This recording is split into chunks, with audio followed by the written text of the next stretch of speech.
स्वागत है दोस्तों अपने YouTube channel ITI technical course में। दोस्तों यहाँ पे रेलवे की तरफ से एक वैकेंसी निकाली गई है और ये वैकेंसी है ITI स्टूडेंटों के लिए, यानी ऐसे छात्र जो ITI कंप्लीट कर लिए हैं वो फॉर्म भर सकते हैं इस वाले वैकेंसी में। और यदि टोटल पोस्ट की बात की जाए 3115 पोस्टों के लिए यहाँ पे वैकेंसी निकाली गई है और बहुत सारे ऐसे ट्रेड हैं जिनको इस बार मौका मिला है, यानी सब ट्रेड वाले फॉर्म भर सकते हैं। आगे मैं आपको बता दूंगा कौन कौन से ट्रेड वाले फॉर्म भर सकते हैं, फॉर्म भरने की स्टार्टिंग डेट क्या है, लास्ट डेट क्या रखी गई है, इसकी फीस पेमेंट क्या है, इसका जो सिलेक्शन होगा क्या होगा, सिलेक्शन कैसे होगा, मेरिट लिस्ट पर होगा या एंट्रेंस एग्जाम लिया जाएगा, सैलरी क्या रहने वाली है, A to Z मैं आपको इस वीडियो में बता दूंगा। जैसा कि अभी आपने ITI कंप्लीट कर लिया, अब आपको अप्रेंटिसशिप करना है, जहाँ रेलवे अप्रेंटिस भर्ती किया है जारी, अब आपको अप्रेंटिस करना है रेलवे तरफ से, क्योंकि यहाँ पे मौका मिलता है, ग्रुप डी में छूट मिलती है, बहुत बड़ा फायदा होता है। ऐसे स्टूडेंट जो रेलवे की तरफ से अप्रेंटिसशिप करते हैं उनको 10 से 15 या 20% छूट दिया जाता है ग्रुप डी वैकेंसी जब निकाली जाती है। जैसे भी ग्रुप डी की वैकेंसी निकलने वाली है उसमें से आप लोगों को छूट मिलेगा। कब? जब आप रेलवे की भर्तियों से या रेलवे की डिपार्टमेंट की तरफ से यदि आपका अप्रेंटिसशिप कंप्लीट है तो आप इसमें से छूट ले सकते हैं।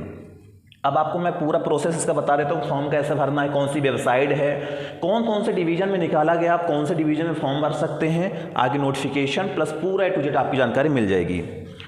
आइए सबसे पहले अपन बात कर लेते हैं जो ईस्टर्न रेलवे की तरफ से वैकेंसी निकाली गई है, तो इसमें क्या क्या आपसे मांगा गया है, आवेदन करने की तिथि क्या है, आवेदन करने के बाद आयु क्या मांगा गया है, क्वालिफिकेशन क्या रखी गई है, फीस क्या मांगा गया है, कौन कौन से ट्रेड को मौका दिया गया है, सिलेक्शन प्रोसेस क्या यानी चयन प्रक्रिया क्या रखी गई है, सैलरी क्या है, फॉर्म कैसे भरें। आपका जो क्वेश्चन है कि सर फॉर्म कैसे भरना है, सिलेक्शन कैसे होगा, इसकी फ़ीस क्या लगने वाली है, A to Z जानकारी आपको मैं बता देता हूँ।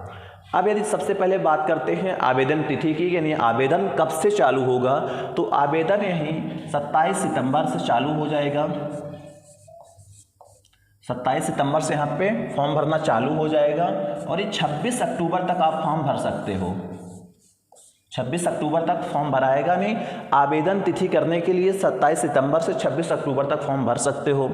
यदि यहाँ पे आयु की बात किया जाए तो आयु यहाँ पे 15 साल से 24 वर्ष तक रखा गया है, यानी 15 साल से 24 वर्ष के यदि आप अंदर हैं तो आप फॉर्म भर सकते हैं।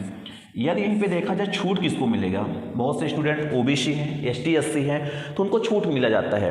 यदि आप OBC के स्टूडेंट हैं, यानी आपकी कैटेगरी OBC है, तो आपको छूट यहाँ 3 साल दिया जाएगा, यानी आप 3 साल तक अपर फॉर्म भर सकते हो। यदि यहीं पे ST हो गया, SC हो गया तो आपको 5 साल का छूट दिया जाएगा। ST SC वाले स्टूडेंट को 5 साल का छूट दिया जाता है, OBC वाले स्टूडेंट के लिए 3 साल का मौका दिया जाता है। और यानी जैसे 24 साल के हैं तो आप OBC कैटेगरी के हो तो आप 27 साल तक आपकी यदि एज है तो आप फॉर्म भर सकते हो। ST SC वाला 29 साल तक फॉर्म भर सकता है। कम से कम 15 साल आपकी उम्र है तभी आप अप्लाई कर पाओगे। क्वालिफिकेशन की बात करें तो क्वालिफिकेशन सबको मालूम है, यहाँ पे 10th लेता है, आपका 10th प्लस आपके पास ITI होनी चाहिए। जब तक ITI नहीं है तो आप फॉर्म नहीं भर सकते रेलवे में, ठीक। अब इसके बाद ये देखा जाए फीस क्या है, तो यहाँ पे फीस की बात कर लेते हैं। फीस है जर्नल के स्टूडेंट, जो जर्नल के स्टूडेंट होते हैं, प्लस OBC के लिए, OBC के लिए रखा गया है 100 रुपये, यानी जर्नल OBC के स्टूडेंट 100 रुपये उनका फीस पेमेंट होगा।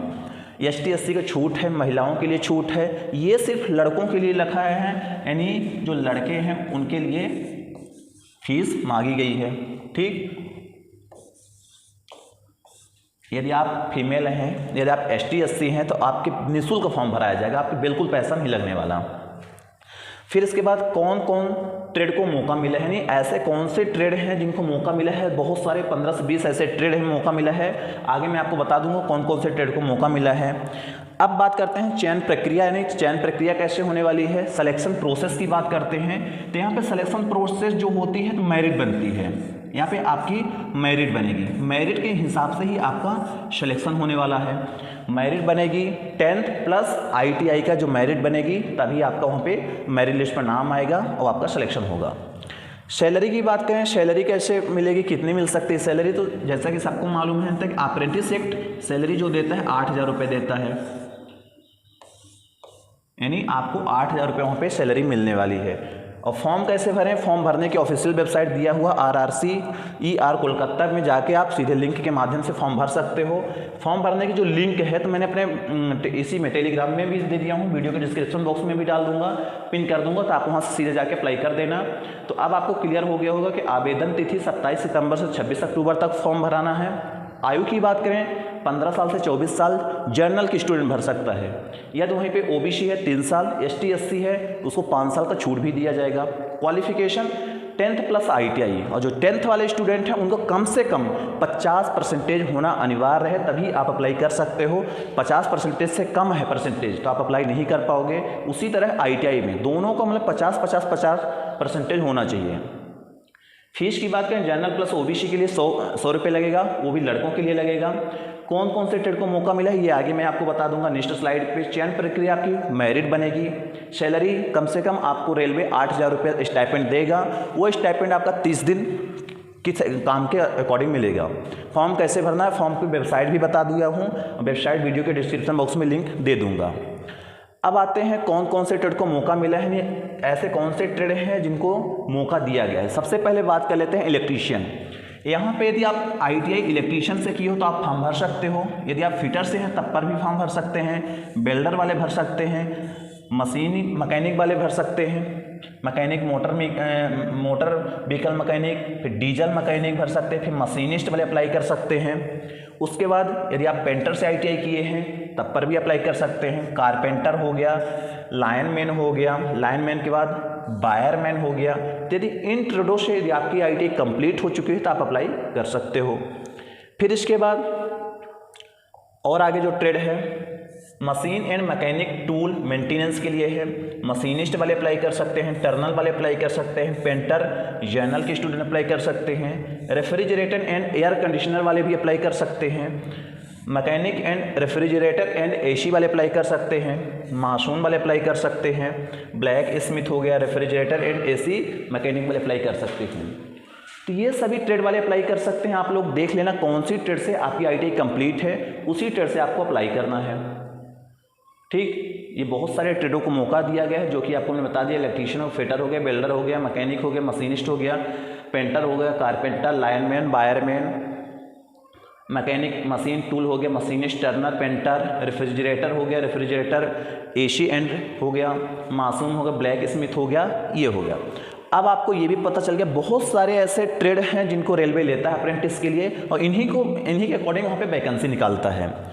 अब बात कर लेते हैं कितने डिवीजन में निकाली गई है वैकेंसी, ने कौन कौन से डिवीजन में वैकेंसी निकाली गई है।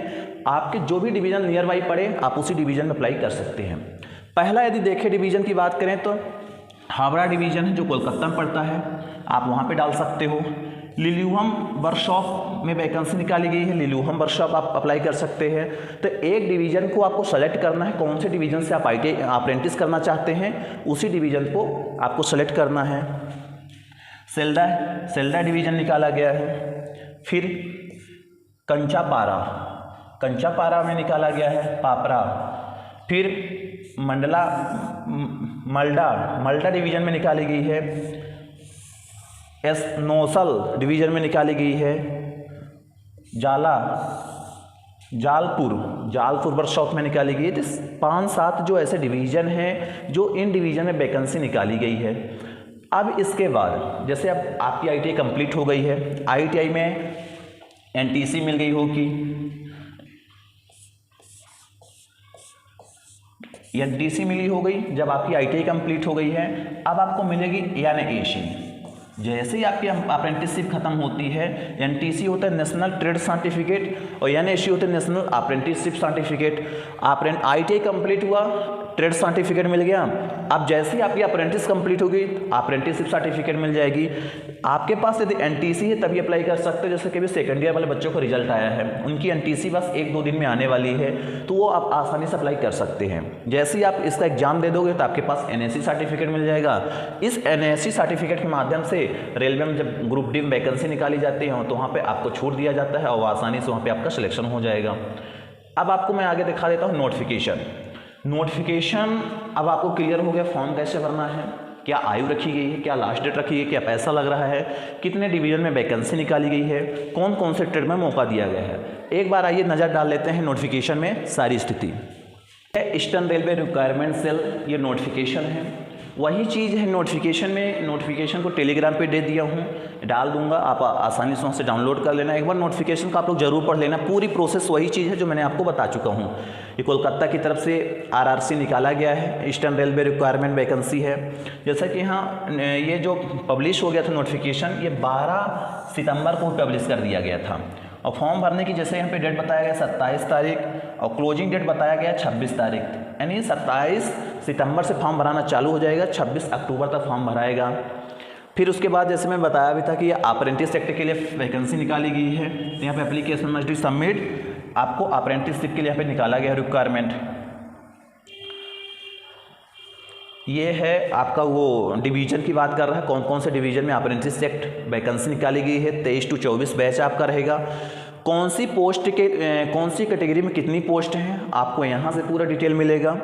फिटर के लिए देखा जाए जनरल की 114 पोस्ट है, EWS की 28 पोस्ट है, SC की 42 पोस्ट है, SC की 21, OBC की 76, टोटल देखा जाए 281 पोस्ट है फिटर की हावड़ा डिवीज़न में। तो इसी तरह आपको यदि कैटेगरी वाइज देखना है वैकेंसी कौन से डिवीज़न में कितनी पोस्ट निकाली गई है, तो इस नोटिफिकेशन के माध्यम से आप आसानी से देख सकते हैं। इसमें भी पूरा चयन प्रक्रिया दिया गया है, आपकी पैसा कितना लगने वाला है। बहुत बड़ा नोटिफिकेशन है, इसलिए मैंने इसको शॉर्ट में आपको बताने की कोशिश किया ताकि आपको क्लियर समझ में आ जाए जो आप समझना चाहते हैं।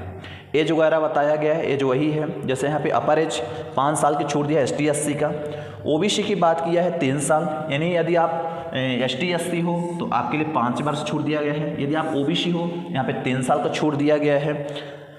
एजुकेशन क्वालिफिकेशन में जैसे मैंने बताया था कि एजुकेशन क्वालिफिकेशन में मिनिमम 50 मार्क्स होना चाहिए 10th प्लस 12th में या 10th में। उसी प्रकार NCVT ITI हो या SCVT ITI हो आप अप्लाई कर सकते हो।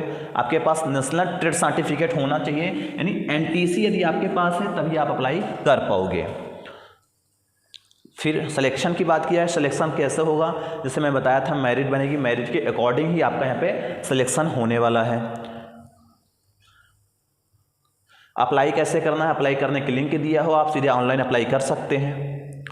डॉक्यूमेंट्स अपलोड जैसे बताया गया, स्कैन कॉपी आपकी सिग्नेचर होगी, फ़ोटो होगी, ITI सर्टिफिकेट NCVT हो या SCVT हो, आपके ST SC OBC EWS के यदि आपके पास सर्टिफिकेट है तो आपको अपलोड करना है, PWD सर्टिफिकेट है तो आपको अपलोड करना है। तो ये सारे प्रोसेस आपको इसमें मिलेगा नोटिफिकेशन पे। ठीक, अब इसके बाद यदि कुछ आपको डाउट है तो आप कमेंट कर सकते हैं, कमेंट बॉक्स के माध्यम से संपर्क कर सकते हैं। यदि आपकी ITI कंप्लीट हो गई है तो आप फॉर्म भर सकते हो। अप्रेंटिसशिप है, अप्रेंटिस करना चाहिए ITI के बाद। बहुत अच्छी अच्छी कंपनियों में आपको मौका मिलेगा वहाँ पे जाने के लिए। ये मत सोचना कि अप्रेंटिसशिप भी बेकार है, वहाँ पे अच्छे हैवी काम सीखने को मिलता है। जिस भी ट्रेड से हो उससे रिलेटेड आपको ज़्यादा नॉलेज हो जाएगा। चलते हैं नेक्स्ट वीडियो पे मिलेंगे अपन। इसको यदि आप फॉर्म भरना है फॉर्म भर देना, सारी